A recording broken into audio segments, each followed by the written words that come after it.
শুরু করছি নবম এপিসোড। শুরুতেই দেখা যায় সুধা এবং তেজের চোখ একে অপরের দিকে আটকে গেছে। অন্যদিকে পড়ে যাওয়ার আওয়াজ পেয়ে সুধার বৌদি ভাবে তার বরকে সুধা ফেলে দিয়েছে, কিন্তু সুধার সামনে এসে দেখে সুধার দাদা পড়েনি, উল্টে সুধা পাত্রপক্ষের একজনের কোলে পড়ে গেছে। সুধার দাদা তেজকে ধন্যবাদ জানায় সুধাকে পড়ার হাত থেকে বাঁচানোর জন্য।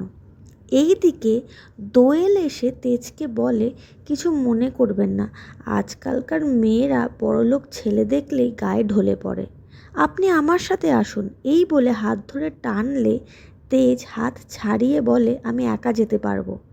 তেজ চলে গেলে দোয়েল মনে মনে ভাবে, যতই আমাকে ইগনোর করো না কেন, আমি তো চীনার জোকের মতো লেগে থাকবো। এইদিকে তেজ সুধাকে চারদিকে খুঁজতে থাকে আর ভাবে তাকে কোথায় দেখেছে।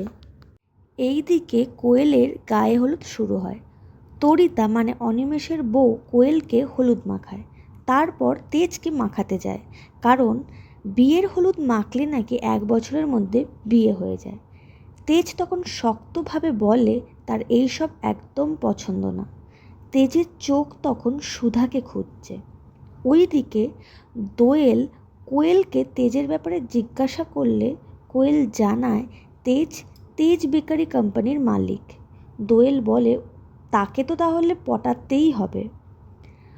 ওইদিকে তেজ সুধার কথা ভাবছে আর মনে মনে বলছে, কেন আমি ওনাকে বারবার দেখছি, ওনার সাথে আমার কানেকশানটাই বা কী। ওইদিকে সুধার মা ঝিনুককে শরবত দিতে পাঠায়। ঝিনুক সমুদ্রকে শরবত দেওয়ার সময় অবাক হয়। ঝিনুক ভাবে, এই লোক যদি আগের দিন ঝামেলার কথা বলে দেয় সবাইকে, তাহলে সবাই আবার দিদিকে ভুল বুঝবে। ওইদিকে সমুদ্র ভাবে, আরে ওই মেয়েটা তো এই মেয়েটার সাথেই ছিল, তাহলে এর কাছ থেকে দাদাভাইয়ের মনের মানুষের খবর ঠিক পাবো। সমুদ্র ঝিনুককে এই বিষয়ে জানার জন্য কথা বলতে গেলে ঝিনুক ভয়ে বলে সে সমুদ্রকে চেনেই না, তাদের কোনোদিনও দেখাই হয়নি। সমুদ্র ভাবে, আমাদের তো কালকেই দেখা হয়েছিল। এবার সমুদ্র ঝিনুকের জামা দেখে বুঝতে পারে যে কিছুক্ষণ আগে যেই মহিলাটি তাদেরকে একই রাস্তায় বারবার ঘোরাচ্ছিল সেটাই ঝিনুকই ছিল। ওইদিকে তরিতার বড়লোকি চাল শুরু হয়ে যায়। সে অনিমেষ আর তেজকে বলে, এই বিয়েতে আম পোড়ার শরবত দিয়েছে, কোল্ড ড্রিঙ্কস নেই, অথচ আমার বিয়েতে বাবা নানা রকমের শরবত করেছিল, বেশ সস্তায় ছেড়েছে দেখছি শ্রমিকদার শ্বশুরবাড়ির লোকজন। এই বলে চেয়ারে বসতে গেলে চেয়ার ভেঙে পড়ে যায়। অন্যদিকে সুধার বৌদিও চেয়ারে বসতে গিয়ে চেয়ার ভেঙে পড়ে যায়। সুধা তার মা ঠাম্মি আর জেঠির সাথে কাজ করছিল।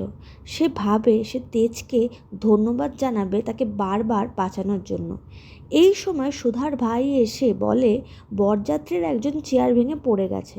তখন সুধার জেঠিমা বলে, বহু পুরনো চেয়ার, ভেঙে পড়াটা অবাকের কিছু না, চেয়ারের আর কী দোষ।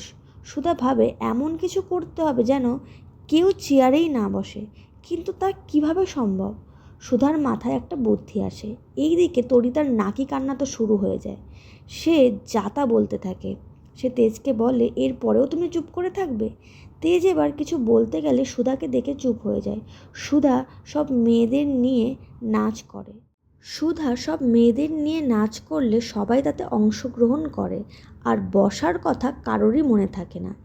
এইদিকে সুধা মুখ ঢেকে নাচ করলে তেজ সুধার চোখের দিকে তাকিয়ে থাকে। সুধা এবার আস্তে করে সরে যায়। তেজ তাকে খুঁজতে থাকে। সুধা ভাবে যে করেই হোক পিসিমণির সম্মান রক্ষা করতে হবে। এই সময় কোয়েল সুধার কাছ থেকে হলুদ মাখতে চাইলে সুধা হলুদ লাগাতে যায়, আর তখনই তার পিসি হাত থেকে হলুদের বাটিটা নিয়ে নেয়। সুধার খুব কষ্ট হয়, সব পুরনো কথা মনে পড়ে যায়। সে তখন চলে যেতে গেলে তেজের সাথে ধাক্কা লাগে আর আবারও তেজের কোলে গিয়ে পড়ে, আর হাতের হলুদটা তেজের গালে লেগে যায়।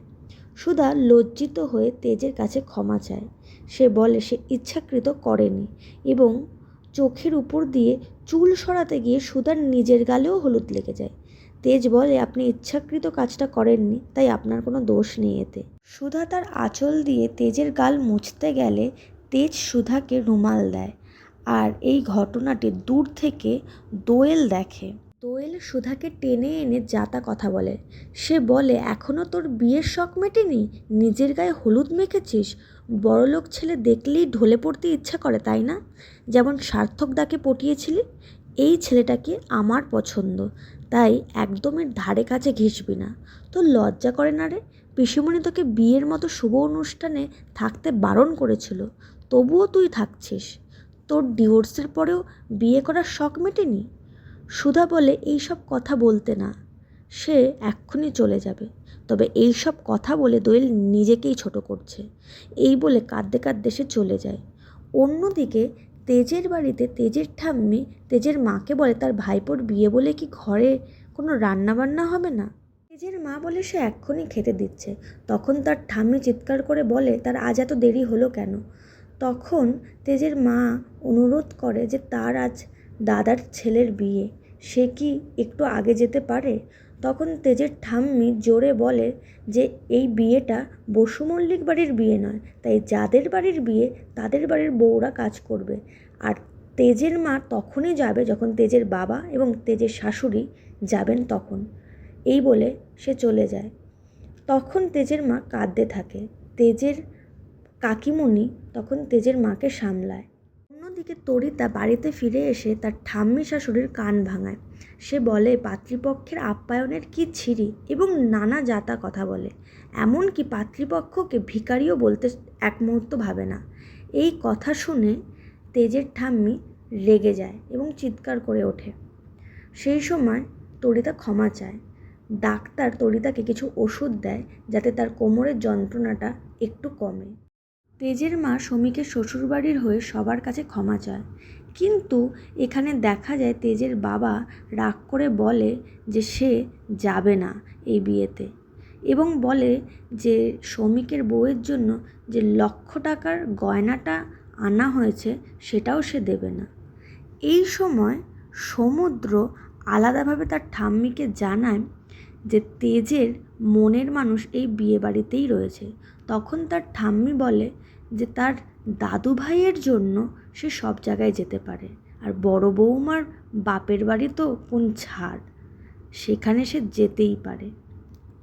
তবে এখানে সে আগে তেজের পছন্দের মানুষকে পরখ করে দেখবে। যদি সে ভালো হয়, এই বাড়ির যোগ্য হয়, তবেই সে বউ হয়ে আসতে পারে। নয়তো যতই পছন্দ থাকুক না কেন, সে কখনোই এই বাড়িতে প্রবেশ করার অধিকার পাবে না। অন্যদিকে তেজ ডক্টরকে বাইরে ছাড়তে গিয়ে জিজ্ঞেস করে যে আপনি কি সব রোগের চিকিৎসা করে? তখন ডক্টর বলেন যে হ্যাঁ, সে সব ধরনেরই রোগের চিকিৎসা করে। তখন তেজ বলে যে তার এক বন্ধু বারবার কারোর একটা চোখ দেখতে পাচ্ছে।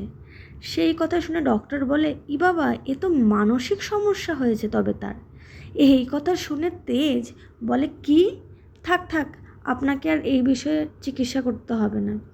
এই বলেই এই এপিসোডটি শেষ হয়।